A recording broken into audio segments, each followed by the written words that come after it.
Thank you.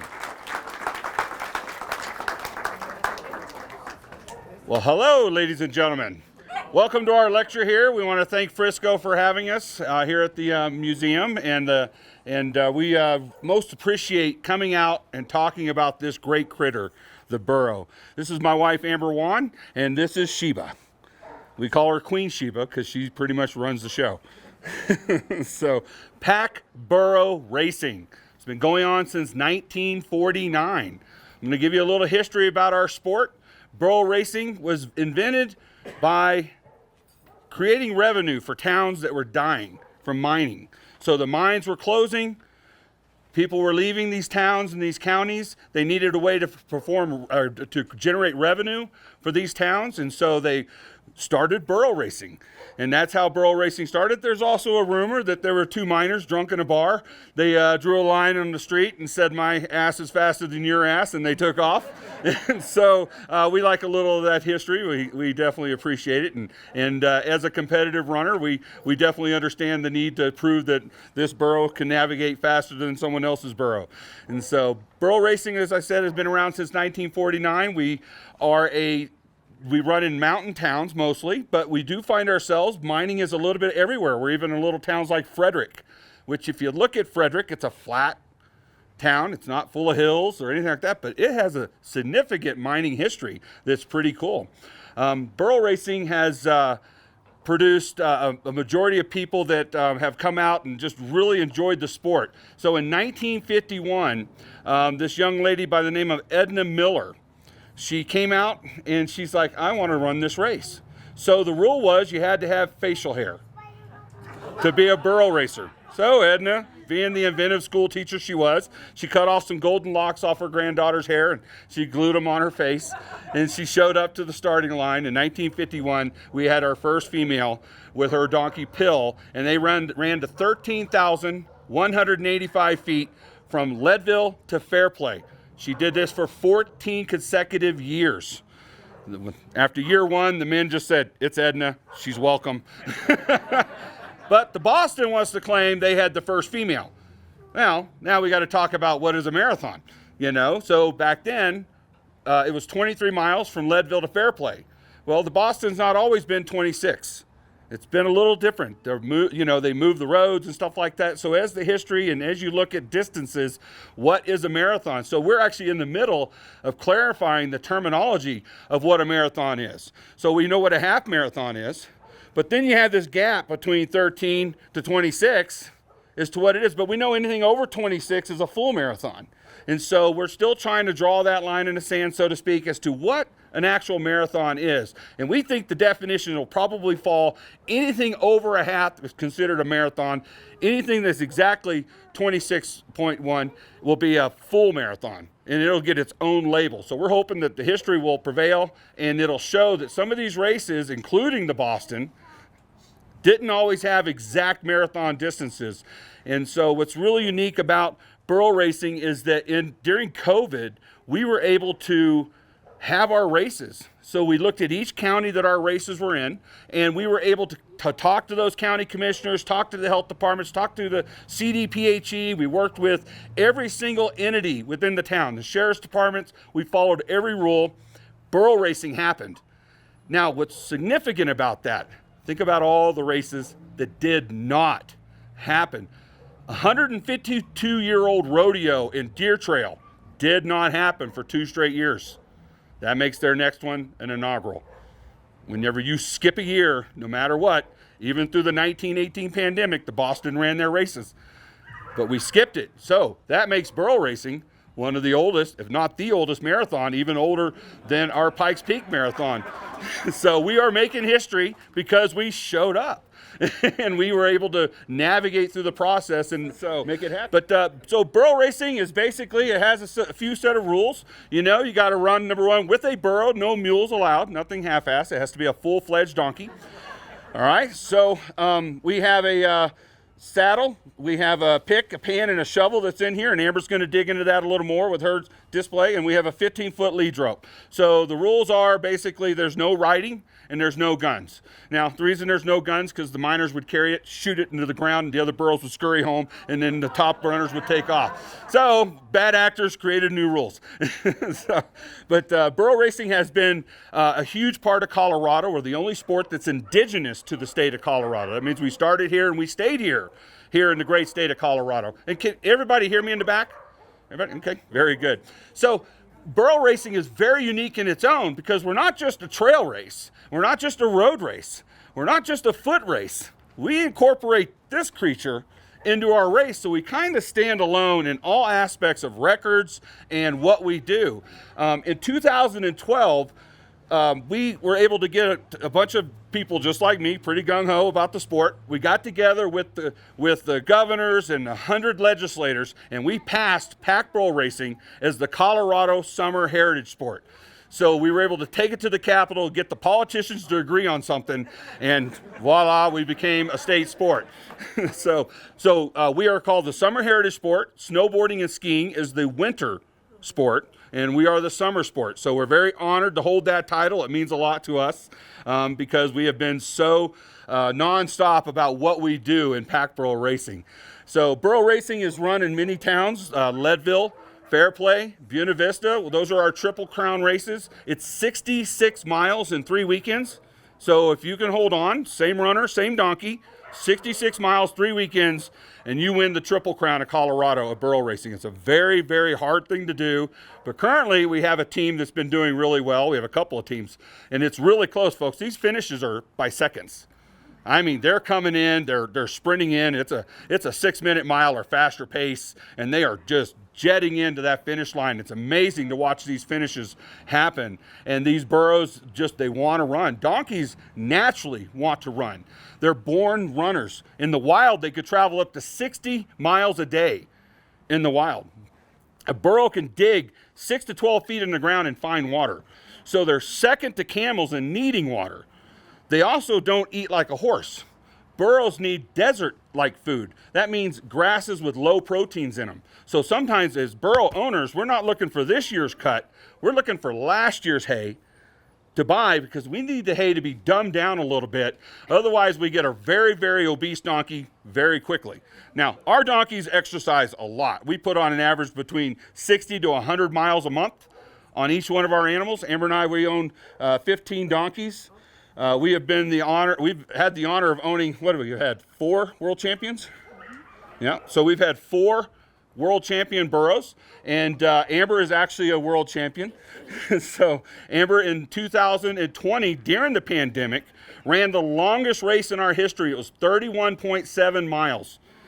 Amazing distance, amazing race, and she became the world champion pack burro racer of 2020. So she worked really hard. That's right. Pretty amazing. So in burro racing, we are navigating an animal that most people think are stubborn. Now, are burros stubborn? Well, we have come to find out they're cautious.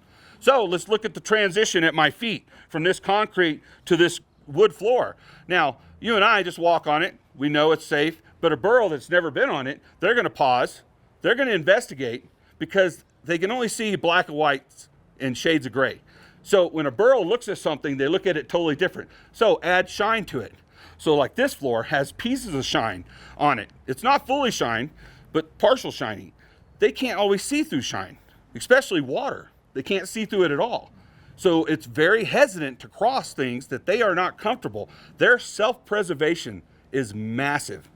If the burro doesn't think it's safe, you can't make them do anything they do not want to do. So people ask us all the time, is she happy here? I said, the fact that she's here tells me she's okay. So they won't get in the trailer if they don't want to go. And it becomes, a wrestling match. If you try to, you're not going to win. So if it's a bad day for the burro stays home and you pick another one and you go at it. So in burro racing, it's our job to make them think it is their idea. And Amber is going to get into a lot of detail about that, and she's going to show you exactly what we go through as burro racers, what's going in our mind, and how we break all that down as we're racing. So the history of the sport is really, really important to Colorado. Let's talk about how we made Denver the capital. And so Denver became the capital because they were able to get enough burros up here to finish the pass. So there were 3 towns on the ballot. It was Leadville, it was Pueblo, and it was Denver. And Denver barely won, 1,800 votes. Leadville came in second. So it was a tight race, but because of the businessmen and women in Denver, they purchased enough burros, they got enough of the pass finished, they repaired the issue with the Platte. They had a problem with the drought and a rerouting. They had a flood that drifted the river away. They had to patch that, and then they had to get the river water to come down. So there was a lot of stuff going on with the Platte and water access in Denver. Denver turned into a dust bowl in the matter of a year. So people were like ready to pick up and just leave it. And so, it was the business people of Denver that recreated Denver and made it what it is today. And that's why you'll find Denver, if you ever look at a map, a county map, and you'll notice there's a piece of land, I don't know, out here in the middle of nowhere, it's owned by Denver. And you wonder, why would a town of Denver, or city of Denver, buy something in Kiowa? They were buying water rights. They never wanted to be without water again. That's why they own what's the reservoir? Chatfield. So they have the Chatfield and then the trail we run on, the river. Waterton Canyon. Thank you, my went blank. So they own all that water resources. So that town early on learned a trick that other towns haven't quite caught on to yet, but it was to buy lots of water. So on the backs of burros, Denver became the capital of Colorado. So without that little nugget, it never would have happened. So burros have been used in mining forever. And what would happen is the man would have the mine. They would mine it. If the man passed away, became ill, or became broken and couldn't do the work anymore, the work got passed on to, maybe the wife or the sister or something like that, and to the next family member. So if the women became miners, which did happen, they didn't want to carry the heavy provisions, so they packed it on a smaller burro, and then they would tie the rope around their waist and and walk down with the burro down in the mine. This served as 2 things. They had something to bring their findings out with, not just on their backs. And we found out that whenever they would go down in the mines, they carried a canary. Everybody know what the canary was for, right? To smell the gas? Well, sometimes they found out that the burro could smell it before the canary.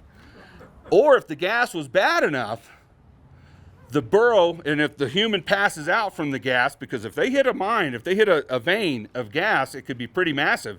And the burro would pull out the limp body of someone who passed out. And by the time they got them out to oxygen, they were fine. So the burro became called the Colorado Canary. And that's how it got its title, as the Colorado Canary. So burros are very sure-footed.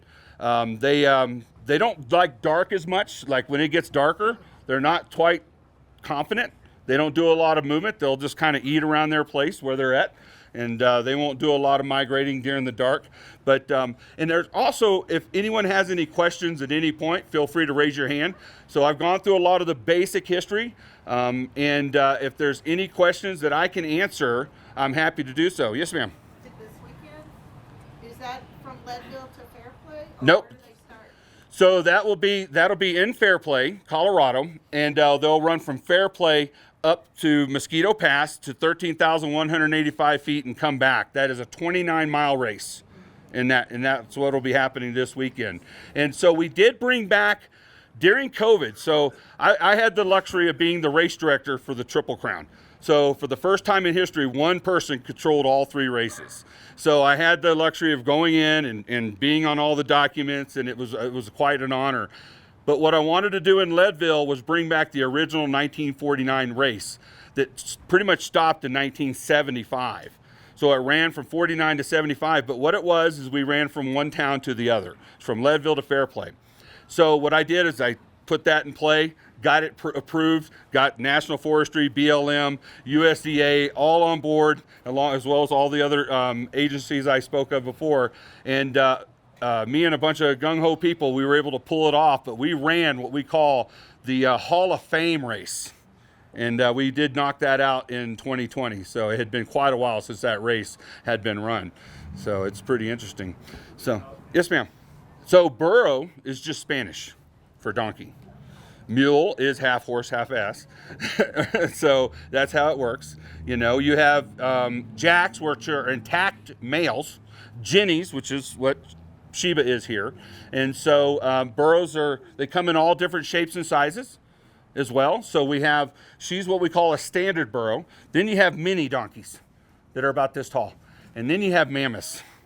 So mammoths came over on a boat. They were a gift to George Washington from the King of England. So he gifted 4 mammoth burros, 2 male, 2 female. They came over on a boat. 2 of them survived the ship. It's a long ride, folks. So 2 of them survived, and out of that, we have tens of thousands of mammoth donkeys in America today. They never existed prior to that moment. And so because of that, and at one point in the 70s, the population got down under 500. And then the wave of mammoth burros kicked back up. People started to realize that we were losing this particular breed of animals. They don't live as long. They only live into about 18 to 20. A burro can live, an average sized burro like Sheba here can live into their 30s easily, and sometimes into their 60s. So if you take a look at the story of Prunes, does anyone know who Prunes is? All right, so there you go, good. So Prunes has a monument in Fairplay, Colorado.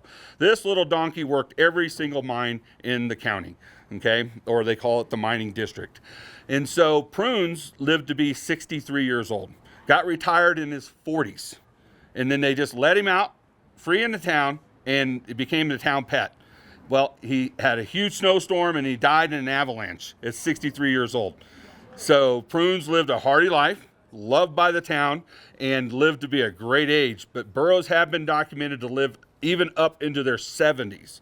And the reason is they just have a different digestive system. They have a different way of processing their food than other animals. They can eat an aspen tree to a nub. So they don't necessarily need really, really high-end food, as I was saying earlier, but they do need to eat, of course, but it could be less. So let's say you have older hay, okay, and there's a little mold on it. Well, normally you would feed that to like goats or cows, but a donkey will eat what's good, walk on the rest of it, and then come back the next day and knock that out.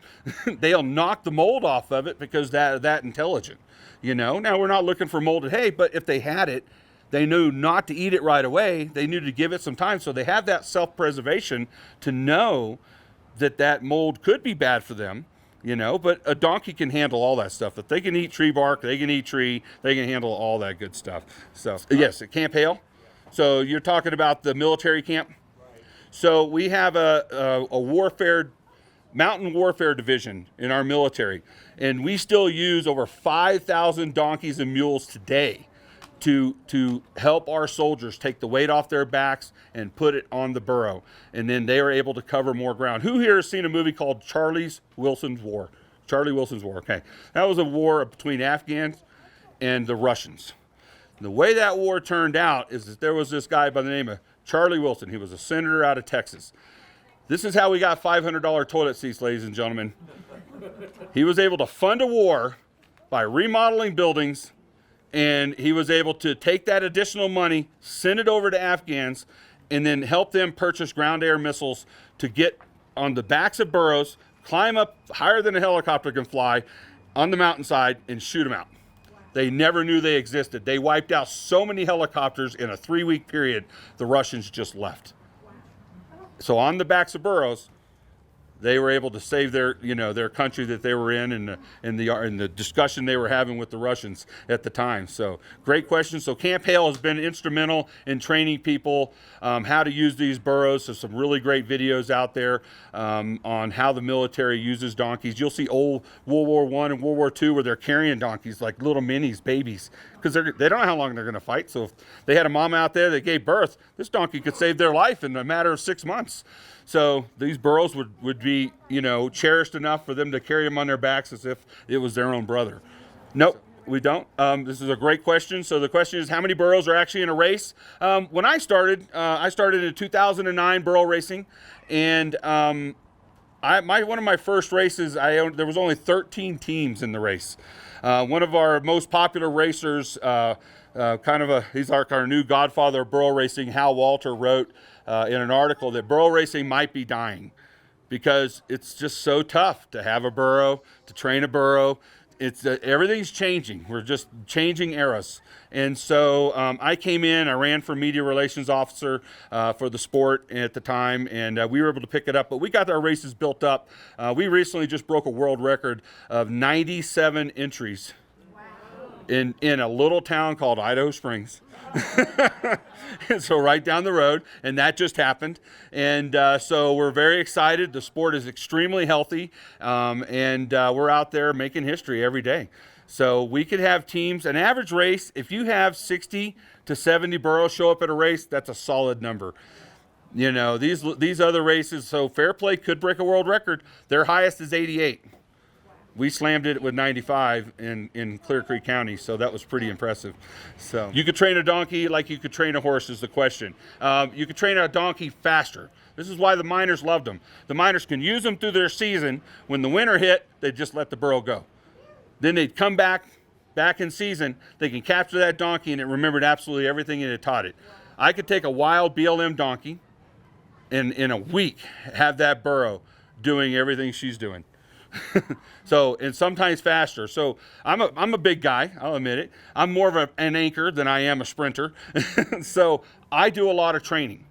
And so I like to train really, really fast donkeys. So I anchor in, and Amber's going to show you what that looks like, what we call anchoring in. And I sit back on the rope and I teach a donkey to make them think it's their idea. But what's important about the process is that the burro is comfortable with it. So it's a pressure release process. So you apply pressure, and the second they do what you ask, you release it.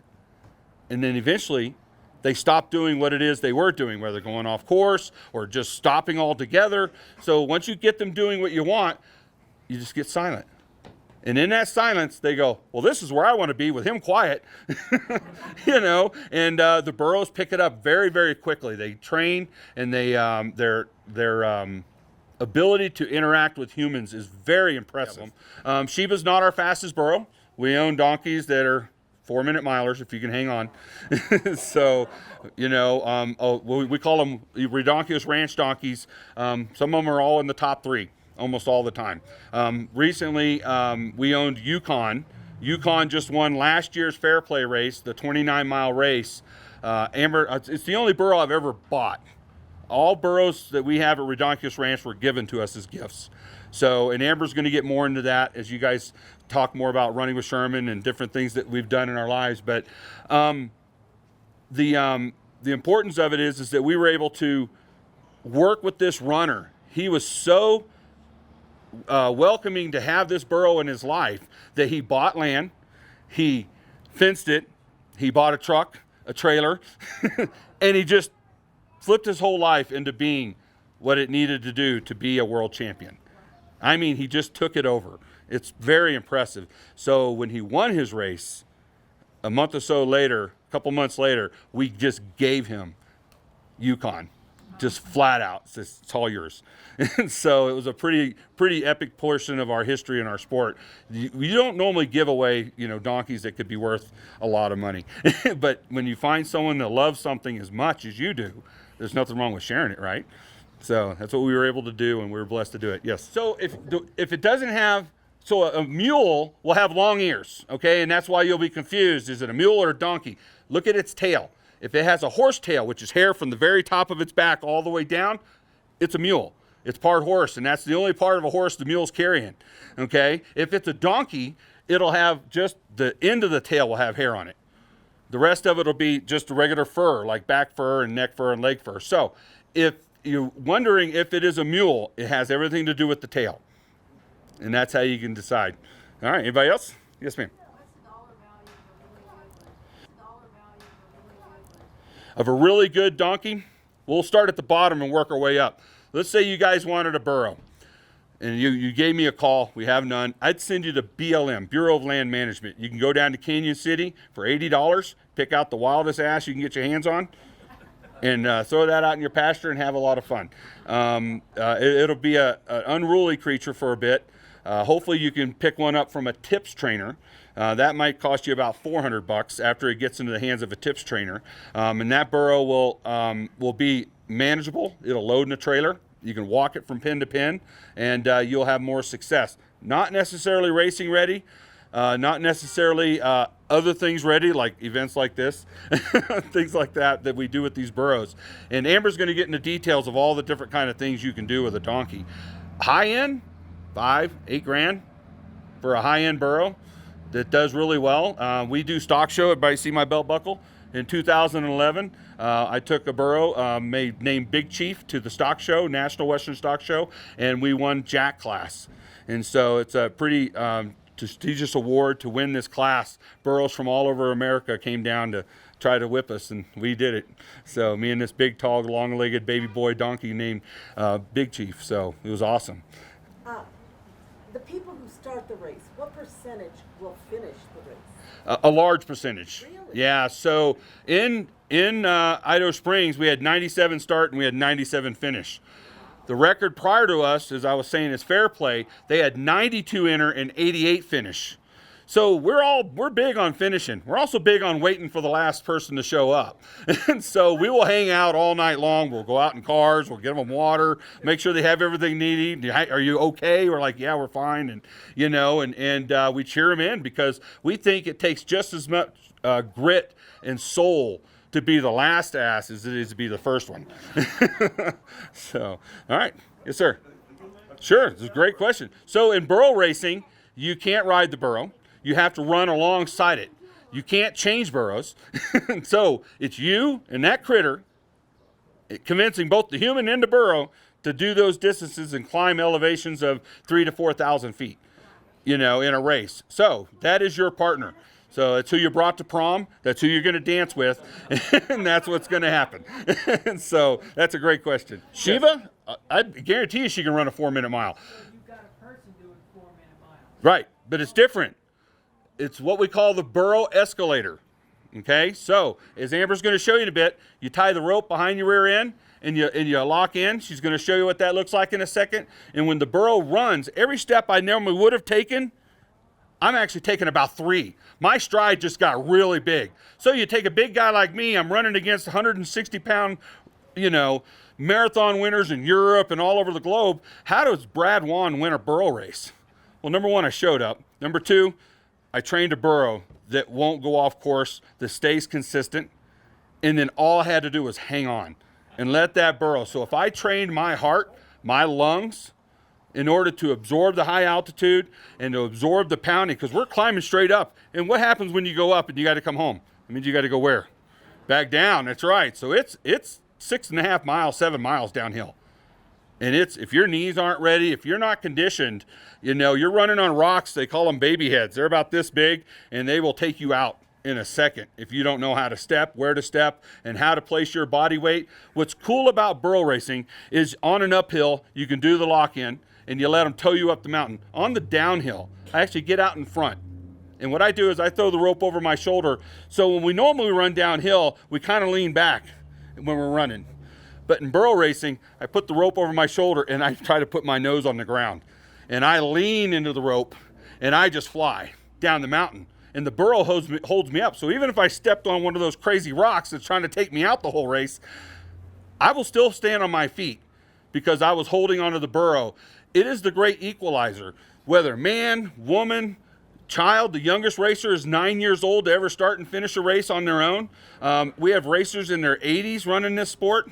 It's an amazing feature to see, to look at the spectrum of people at a starting line of a burro race. You see big guys like me, little skinny people, 5 foot tall, fearless. And that's what it is. It's like, do you want to do something that less than 1,000 people on the planet have ever done? And put your name in lights and forever. Come be a burro racer. It's the best thing you can ever put on your resume. So, how are we doing on time? So it depends on, so the weight depends on how it's stacked. But the way you look at a burro is we don't like to ever really exceed 25% of their body weight. But if you're going short distances and it's stacked right and it's the right kind of weight, you can do up to 35-40% of their body weight. So you take Shiva here. Shiva weighs about... well, today she's eating more grass. I'm guessing Shiva's around 550 to 600 pounds. Okay, and that's about average for a standard burro. But Shiva's a little more muscular. She also lives on open pasture. We believe in ranging our animals. That also does a lot of natural hoof care. All the hoof work you see on Sheba, she did it. Now, I go in, I do a little rasping, I do a little, knife work and clean up the frog, but we believe that if you raise a natural burro, you'll never have a lame burro. Okay, and so if you let them take care of themselves, find their minerals, help them find, understand their science and put them in the right environments, these burros can live, they can prosper, they can be healthy, and they can have a long existence. So it's pretty cool to watch these animals. All right, so it's a great question. It said, I have a lot of donkeys. How do I find runners for them? Well, we have Amber Juan. She is our burro matchmaker. She will make you take a survey. This survey is going to ask you very specific questions that tells us something about you. We know the donkey. We need to get to know the runner. So we're going to ask this list of questions, and then we're going to encourage you to come out and spend some time with Amber and I and learn a little bit about the sport. Then we'll place you with a critter. We rarely do blind dates.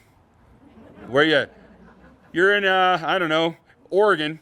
Hey, I'm going to be a bucket lister. I'm going to come out and do the burro race. Does it happen? Yeah. Has that person won? Yeah. So he showed up, flew in here out of Dallas, and first burro race ever, nailed it, won it out of Leadville. Yeah. So beat all these world champions, all these Olympic runners.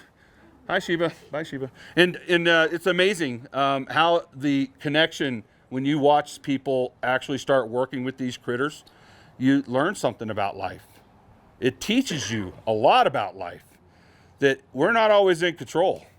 And these animals, we do things for like Whole Foods Market, and we do team building events for big corporations, and we'll have them come out, and the burro's the customer, and we got to make them think it's their idea to get through the process of whatever they're, it is a real sales tool, learning how to work with these critters and being a part of it. So, well, with that said, I'm going to turn this over to Amber and Sheba. And you guys, you have questions, you feel free to ask, and I'm going to help her out here.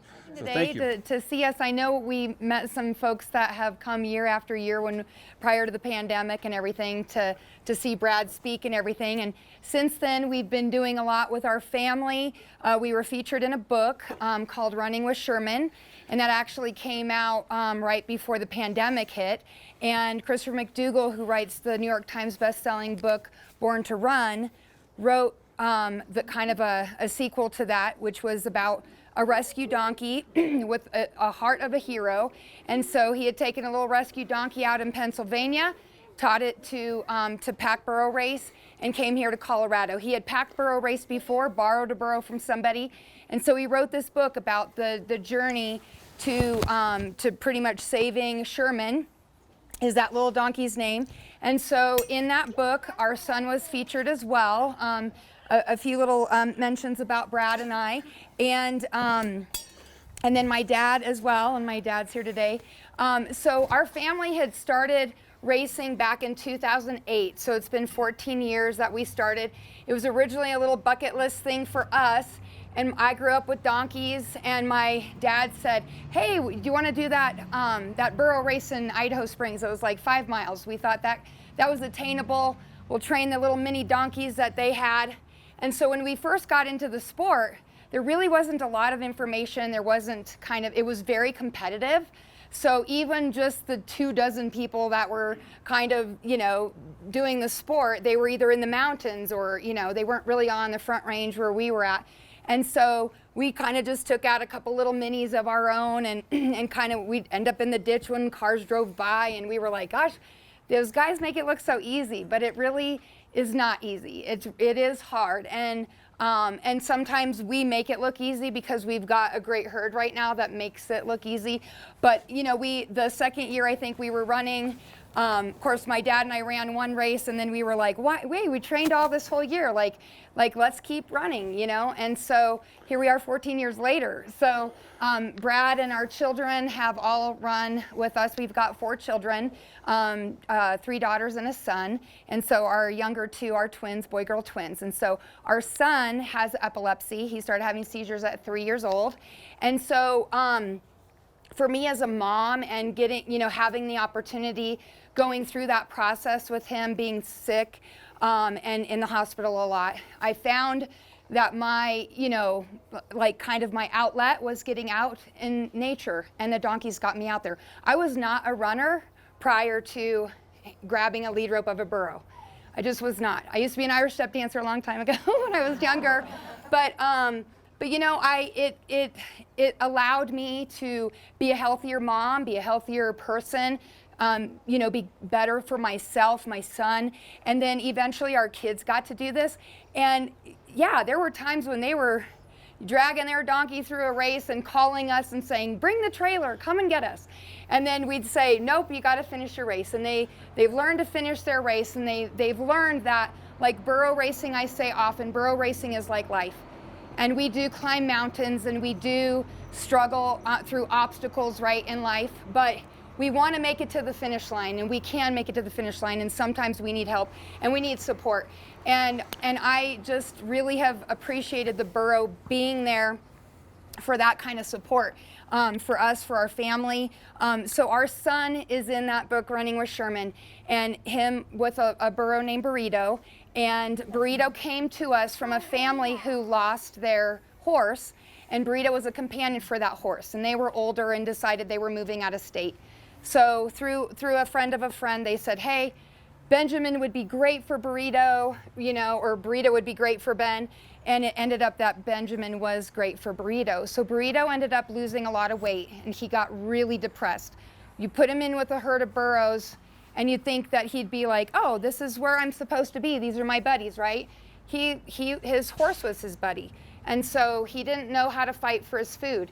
And so in the beginning, I would feed him mash, and I would bring him mash after he lost some weight, and he was super depressed. And I didn't know that my feeding him, and actually, instead of just separating him from the herd, I was fending off the other donkeys. No, Burrito's eating, it's Burrito's time. And he learned to fight for his food, right? So he's learned a lot. But our son, taking him and running with him and doing these activities, the very first race in Fair Play that he ran, which is in the book Running with Sherman, he ended up walking most of the 15 miles. But that boy is the most patient kid. I mean, he's 20 now, amazing young man. And he had started burro racing at 13 years old. And, there was some concern. Could he get too overheated? Could he have a seizure? This and that. He is 6.5 years seizure-free on Charlotte's Web hemp oil only. And so he's really bloomed, and he's just been amazing. And he loves to train with the burros with us. So through our process of running with my parents' minis and learning what we did, the second year we were Team Road Rash, we didn't learn to let go of the lead rope, right? We just hang on.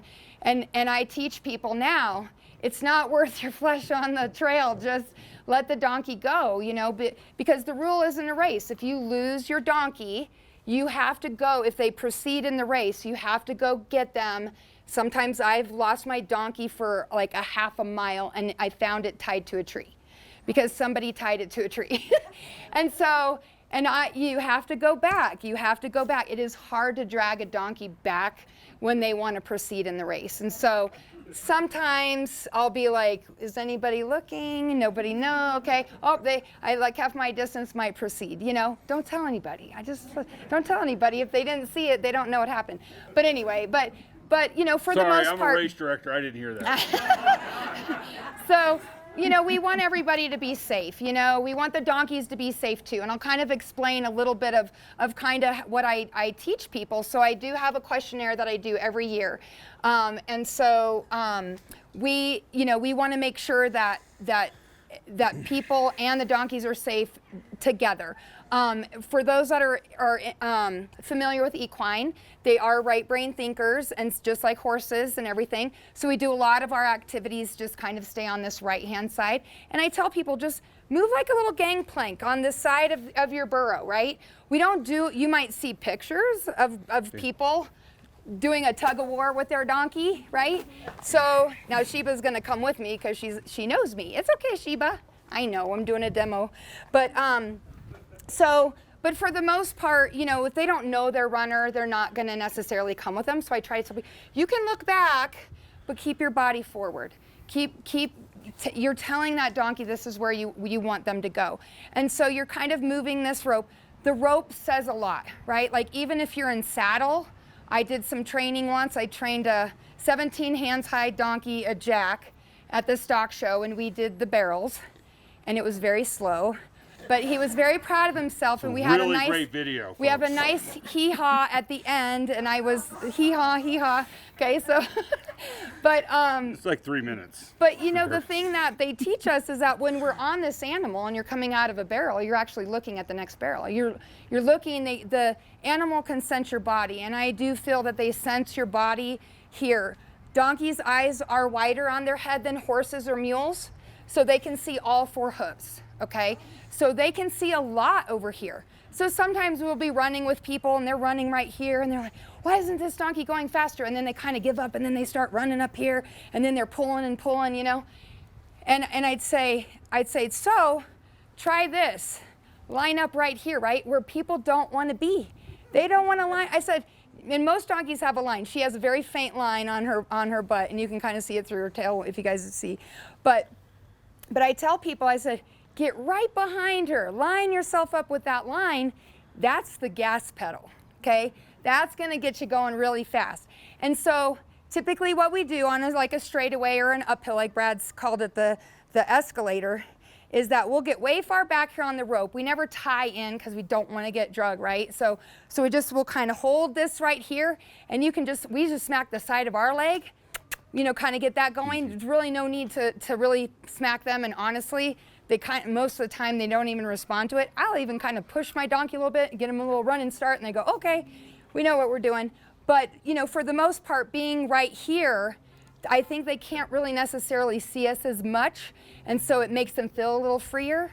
But when you are over here, they can see you a little bit more, and then some donkeys are like, oh, let me slow down. You want to get in your pack saddle? You want to get in your bag, you know? So sometimes we'll wear water hydration vests, and other times we'll have our waters in the pack saddles. But it's great.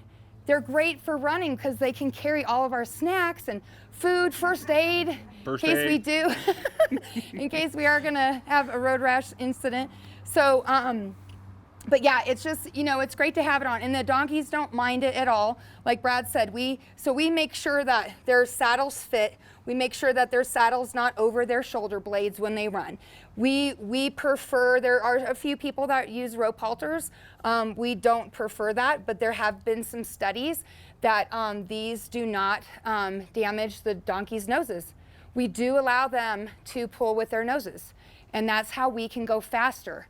And like Brad said earlier, is that once they're moving, because I do not run as fast as these donkeys do at all, but I let their momentum propel me forward.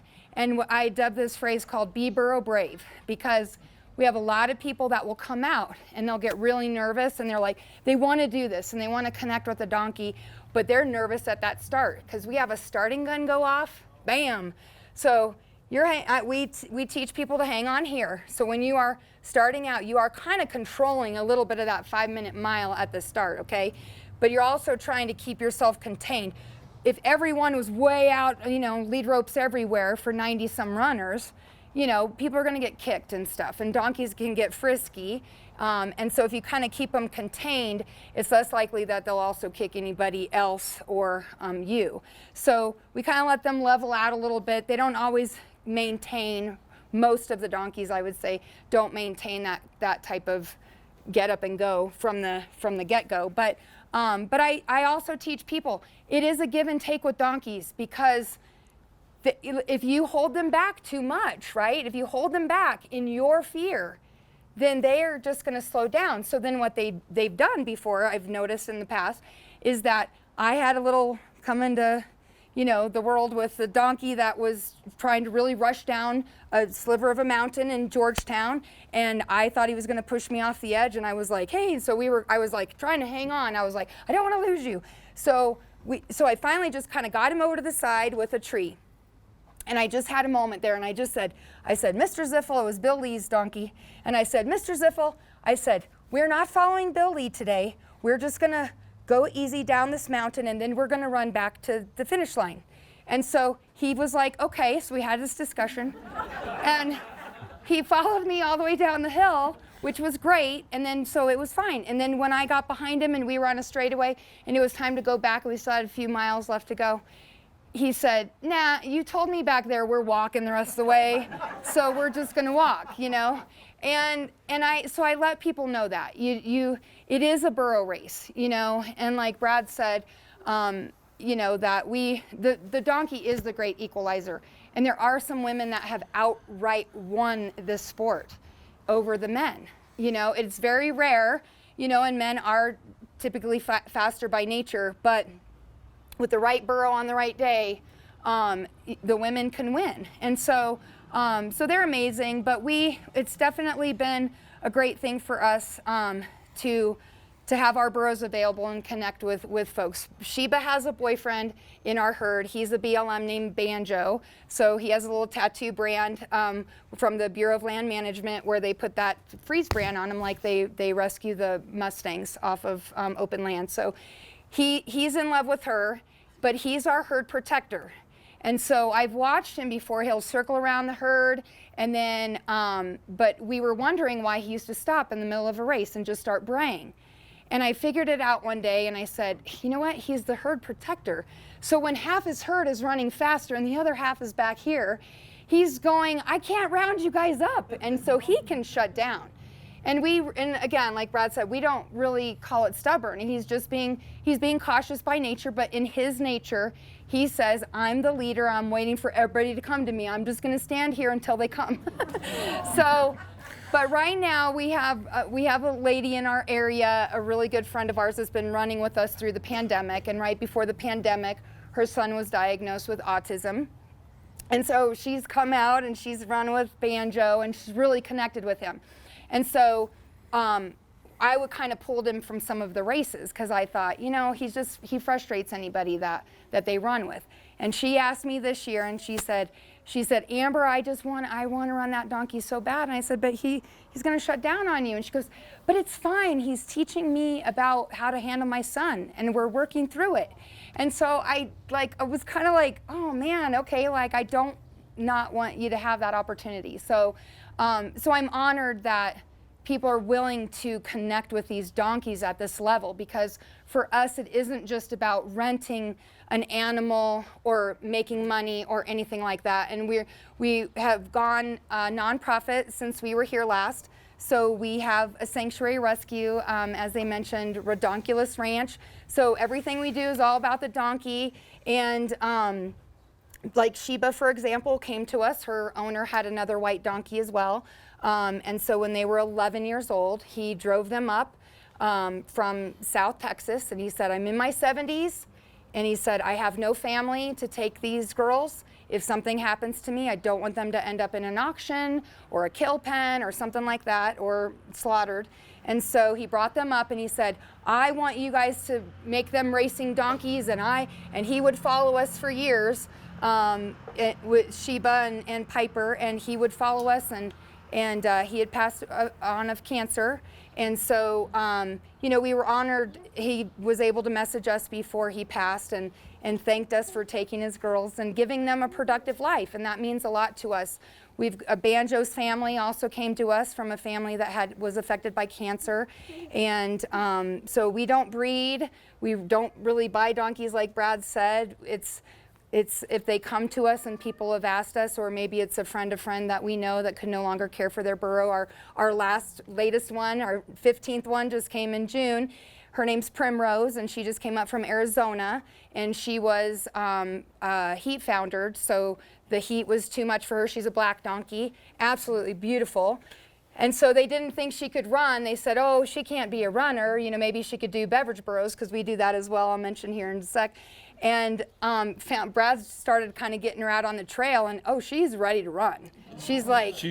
She's going to leave me and go with the top runner. Yeah. And actually to see how fast she can fly. She's that fast. I'm very impressed. And so what's also unique about our herd is that even though Sheba grew up with Piper, they are not bonded at all. They were together for 11 years or 10 years or so, and they're not bonded, but Sheba and Banjo, then they've only been together for like 5-6 years, and they're bonded. And so they like to be together.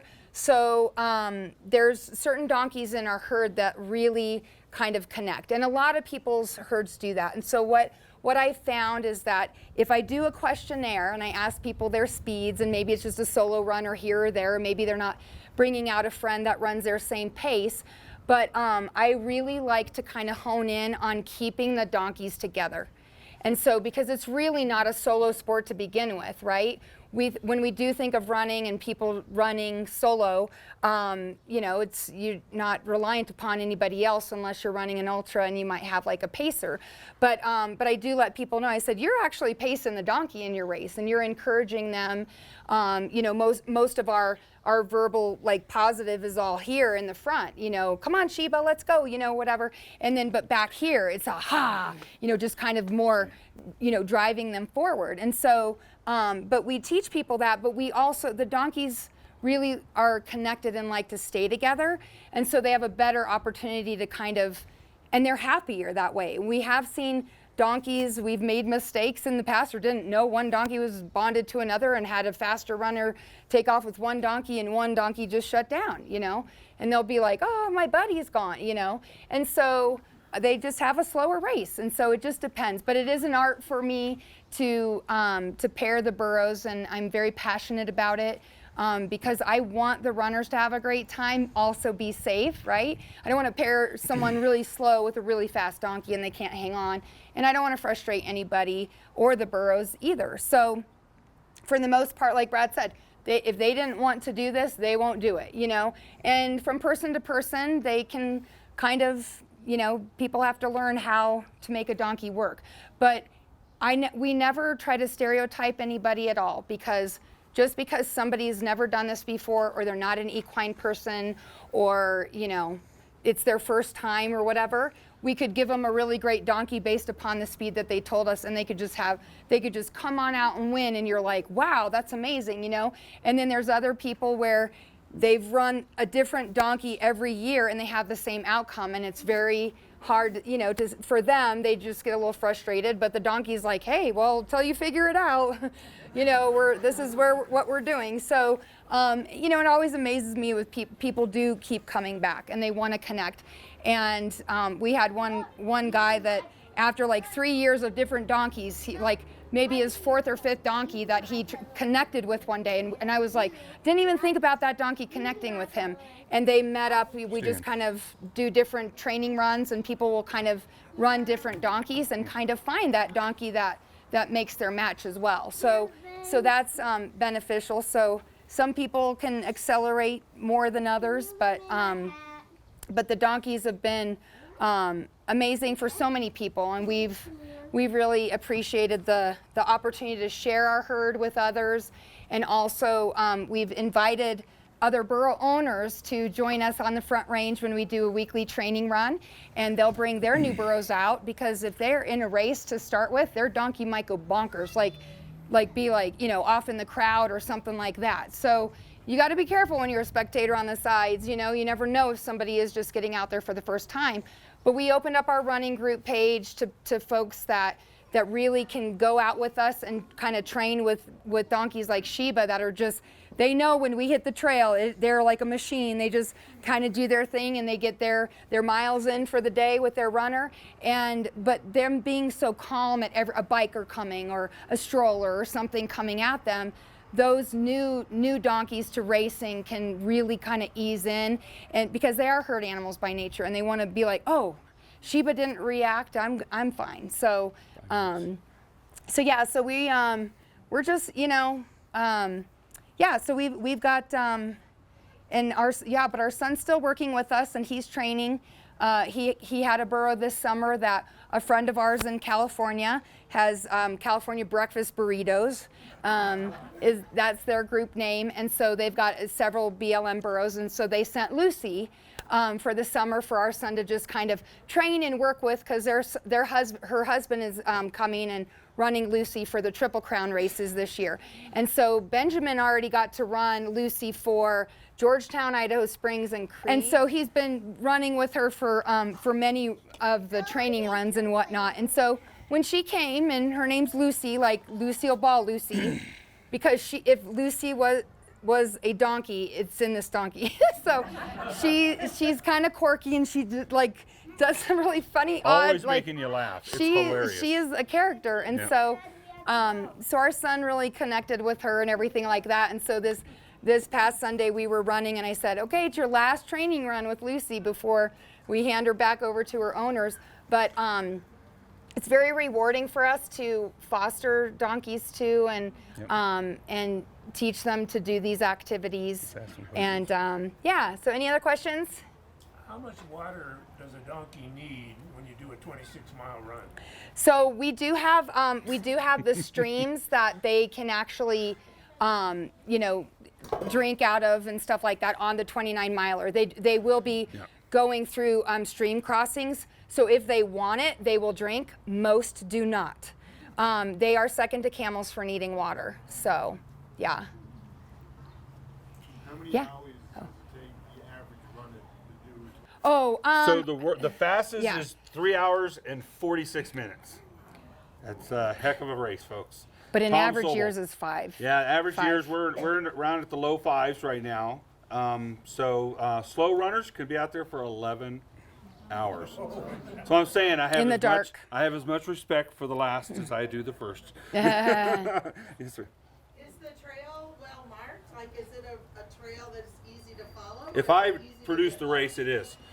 I believe We- in giving good guidance. There's some race directors out there like, hey, you kind of need to know the trail, folks.